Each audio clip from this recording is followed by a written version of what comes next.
ሰላም የምን አዲስ ተከታታዮቻችን የዛሬው ልዩ የምን አዲስ መሰናዶችን ተጀምሯል። በዛሬው ልዩ መሰናዶችን በመጀመሪያ የምንመለከተው ቪዲዮ የሚከተለው ነው። 2 ሚሊዮን ብሩ አረ ትንሽ ነው እንዴ? 2 ሚሊዮን ብር እንዴ? እንደዚህ አይነት ባላፍታ እንዴ የሚፈልግ? አረ 2 ሚሊዮን ብር ምን አለው እንዴ? ቢያንስ 4-5 ሚሊዮን። አዎ انا برسالو انا برسالو اكو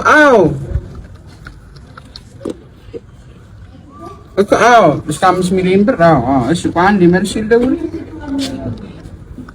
من توكل شنو ما توكل شنو رتا سلام سامعني كفلالو ችግር የለውም አረ ብዙ ነገር እንተጠቀመው አረ ሌላ ችግር የለውም አሰስ ስንት ነው 2000 እኔ ከፍላለሁ እሺ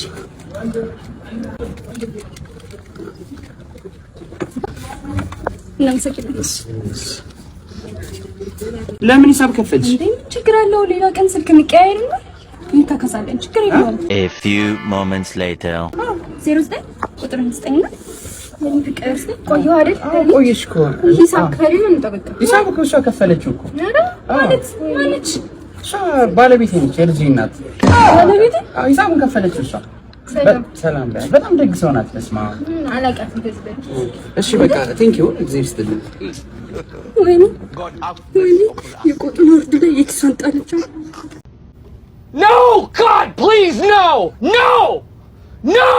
እንዳላስተረፈ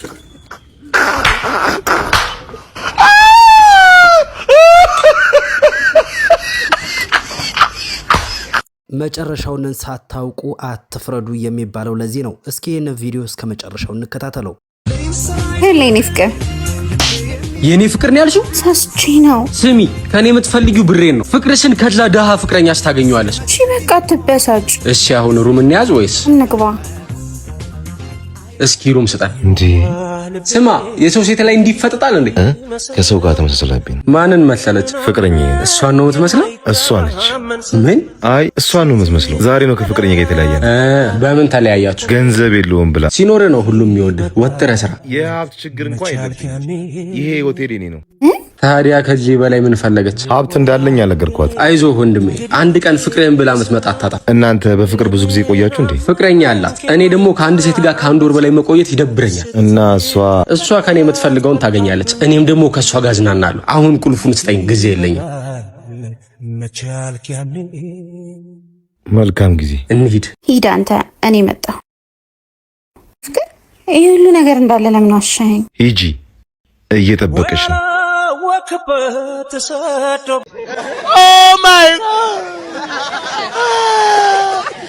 ገዳይ ሲመጣ አዳኝ ይመጣ የሚባለው ለዚህ ነው። ይሄንን ቪዲዮ እስኪ እንከታተለው። ቆንጂዬ አንቺን የመሰለች ልጅማ ሰልፍ ያምርባት። ምን ልሽኝሽ? አመሰግናለሁ። መኪና እየጠበቅኩ ነው። አቤት አንዳንድ ሴቶች ደግሞ መግደደር ስትወዱ ችግር የለው መሽኘት እኮ ያስከፍል። የምር መኪና እየጠበቅኩ ነው እንጂ ደስ ይለኝ ነበረ፣ ግን በጣም አመሰግናለሁ። ተግባባን። ለምን ወርዶ አላስገባኝም ነው? መጣው የኔ ወንድም የተግባባን አይመሰለኝም። መኪና እየጠበቅኩ ነው አልኩ አይደል?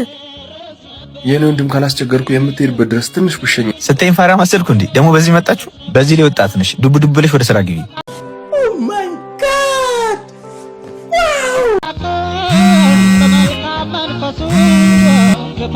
የኔ ወንድም የኔን እርዳታ የሚጠብቁ ሰዎች አርፍጄባቸው በጣም እየተጨነቁ ስለሆነ በዚህ ላይ የሰሞኑን የነዳጅ ሁኔታ ታውቀል። በሉጣልኝ ፔንሲዮን የሚጠብቁሽ ብራዘር በሂዱ ዱብ በይ። አረ ተምቶ አመቷል። በፍጥነት ቶሎና። አረ ዶክተር ሚስቴ አንድ ነገር ሳትሆን የሆነ ነገር አድርጊ። አሁንም አያነሳም። እንደዚህ አይነት ባህሪ የለበትም ነበር እኮ። ምንድነው መሬት ላይ ሆናችሁት? ለምንድነው ማዋለጃ የማትገባው? ከአቅም በላይ ሆኖብን ነው። ኦፕሬሽን ለመደረግ መግባት ነበረባት። በሰሞኑ የነዳጅ ጉዳይ እንጂ እንደዚህ እኮ አድርጎ አያውቅም። እንዴ ምን ማለት ነው? እህቴ አንድ ነገር ብትሆን አንላቀቅም። በጣም ይቅርታ ቆየሁባችሁ አይደል? ትራንስፖርት ነው። እንደው አንድ የተባረከ ሰው ባይሸኝ ኖሮ አልደርስም ነበር። አስገቧት በቃ። ዶክተር ቅድም በጣም ይቅርታ።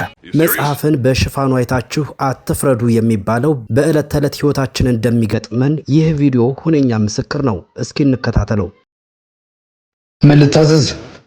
ምንድነው? ልትሰፍርብኝ ነው እንዴ? ደሃ የድሮ ፍቅረኛዬ ነው። እሺ እንዳትጨናነቅ። የምትፈልጊውን ነገር እንዳለ ማዘዝ ትችላለሽ። ዛሬ እኔ ነኝ ጋባዥ።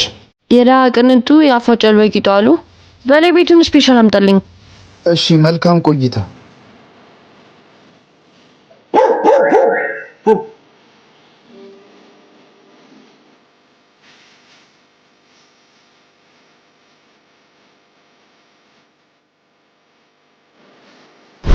ፍቅር እጅን ታጥቤ መጣሁ። እሺ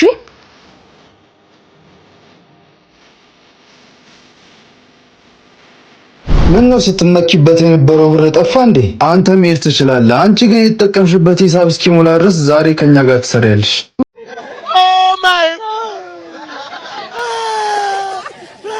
በኢትዮጵያም የኑሮ ውድነቱ በዚህ ከቀጠለም የአብዛኞቻችን ህይወት ይህንን ይመስላል።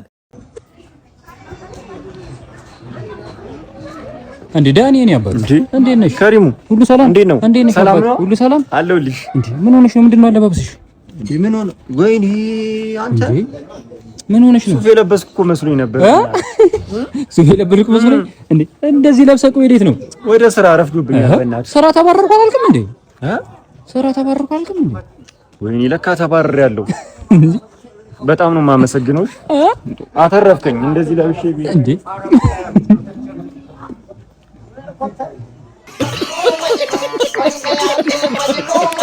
ሳክስ ፕሮ ማክስ ይሉሃል። ይሄ ነው። እስኪ ይሄንን ቪዲዮ እንከታተለው።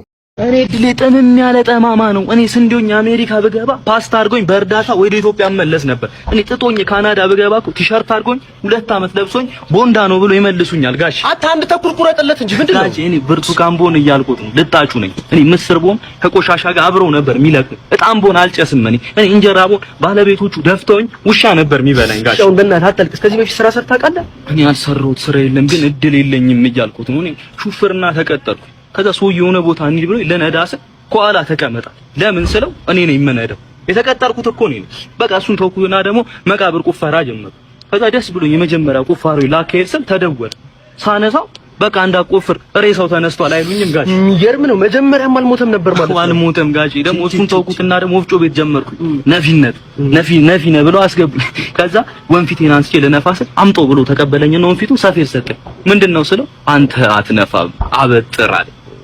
እሱንም ተውኩትና ደግሞ ካፌ ይሻላል ምናምን ሲሉ ሻይ ማፍላት ባሪስታነት ጀመርኩኝ ማለት። ከዛ ትእዛዝ ታዞ ሻይ ላፈራ ማሽን ምን ተው እንዳነካ ማሽን አንተ በማሽን ሳይሆን በማንቆርቆሪያ ማታ በር ላይ ነው ሻይ የምታፈሉ አይለኝም ጋሽ። ግን ታዲያ አሁን እኮ ይኩ ስጋ ቤት ነው። አንተ ደግሞ ስጋ ቤት ሰርተህ አታውቅም። ኧረ ጋሽ ምንም አያቅተኝም የሚመኑኝ እንዴ። እኔ ስጋው ላይ ሳሙራይ ነው መሆንበት። ደግሞ መቁረጥ ምን ይከብዳል? እኔ ባስሌ ትኬት ቆራጭ ነበርኩኝ። ጸጉሩላ ቆርጫለሁ። ቁርጥ ቤቱላ ነበርኝ እኮ ፒያሳ አትክልት ተራ የቲማቲም ማለት ነው። እና ለማንህ ጋሽ እኔ ከነብሮ ላይ አንበሳ ነው የምቆርጥ። ከሻኛ ላይ ራሱ ጋሽ እኔ ሰንበር ሳለውጣ ቀራለሁ ጋሽ። የሆነ ደንበኛ ራሱ ስጋ ገዝቶ ሊያስፈጭ ሲል መብራት ከሌለ የራሱ የበሬውን ስጋ በበሬው ጨጓራ ነው መንፈጨው ጋሽ። ቢላ አስጡት።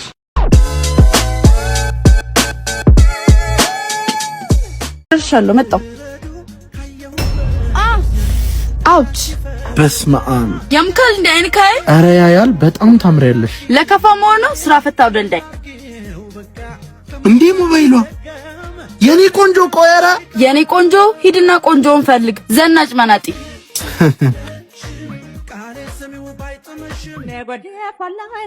እንዴ ወይኔ ስልኬ አባት በእናትህ ስልኬ ጠፍቶብኝ ነው እንዲያስደውለኝ። ደግሞ በዚህ መጣችሁ ሌባ። እጂ ከዚህ እናት በእናትሽ አንዴ ስልክ አስደውኝ።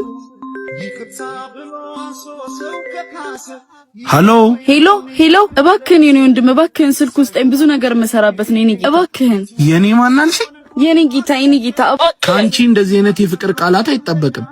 የታቀኛለህ ሌባ ማለቴ በእናትህ በጣም ይቅርታ የኔ ወንድም እባክህ። ለማንኛውም ስልክሽን ከፈለግሽው 3000 ብር አዘጋጅና ጫፍ ታክሲ ተራው ጋር ያለው ካፌ ጠብቂ። እሺ አመሰግናለሁ። እሺ ዘናጯ ጨዋ አንተ ለካፌ እየተከተልከኝ ነበር እንዴ? ስልክሽም ጠፍቶ አልበረደልሽም እንዴ? ሌባ እኮ ሰርቆኝ እየተደራደረ ይመስሎኛል። ለሌላ ጊዜሽ ግን የሰው ማንነት በግምትሽ አደምድሚ። በስተመጨረሻም እንግዲህ በሀገራችን በነዳጅ ምክንያት በርካቶች እየተጉላሉ እንደሆነ ይታወቃል። ይህ ቪዲዮ እንግዲህ በጎንደር አካባቢ የተቀረጸ ቪዲዮ ነው። የትራፊክ ፖሊሶቹ የመንገደኞቹን አቤቱታ እየፈቱ ይታያል። በርካታ ትራፊኮችም ይህንን ሁኔታ በትኩረት ቢመለከቱትና የመንገደኞችን ችግር ቢፈቱ የሚለው የዕለቱ መልእክታችን ነው። እስከ ዝግጅታችን ፍጻሜ አብራችሁን ስለቆያችሁ ምስጋናችን ልባዊ ነው። ጤና ይስጥልን። ሰነድ ማጭበርበር 6000 ብር ይከሳለን። ሹፌሩ አለ ትክክል ናቸው። አባይና አበበ ያደረጉት ሰነድ ማጭበርበር። ይህ ሰነድ ሲሸጥ ትኬት ሰነድ ነው። ሰነዱ ለእናንተ ሲሸጥላችሁ ይህን ወንበር ገዝታችሁ ከምትመጡ ከማይጠምሬ ጎንደር ትኬት ቆረጥክ አይደል? ይህ ወንበር ገዛው። በቃ እስከ ጎንደር ድረስ ገዝተዋል። ከገዛው ነው መሄድ ባለብህ ልክ ስርዓት ባለው ሳትጫጫን በወንበር ነው መሄድ ያለብህ። ከዛ ውጭ ግን እናንተ አሁን አላገዛችሁንም። ትርፍ አሁን እናንተ ትርፍ ተጋፍተን ገባችሁ አላችሁ። እሺ እናንተ መምጣታችሁ እንዳያችሁ የሚደርሰው አደጋ በዛ አጋጣሚ የሆነ አክሲደንት ቢፈጠር ታውቁታላችሁ። መንገዱ ምን አይነት አስከፊ እንደሆነ እያንዳንዱ አደጋ እየደረሰ ማየታችሁታል። ስላልደረሰ ሰላም ስለገባችሁ ብቻ በጥሩ ነገር አትሰቡት። ይሄ መኪና ሲሰራ የራሱ የሆነ አቅሙ ሰው በኩንታል ተለክቶ ነው የሚሰራው። ከዛ ውጭ ከአቅሙ በላይ እኛ እንኳን ከአቅማችን በላይ ስንበላ እንዴት ነው የሚያጨናንቀን ሆዳችን አይደለም። ይሄ ሰው ሰራሽ የሚሰበርና በሲስተም የሚንቀሳቀስ ተሽከርካሪ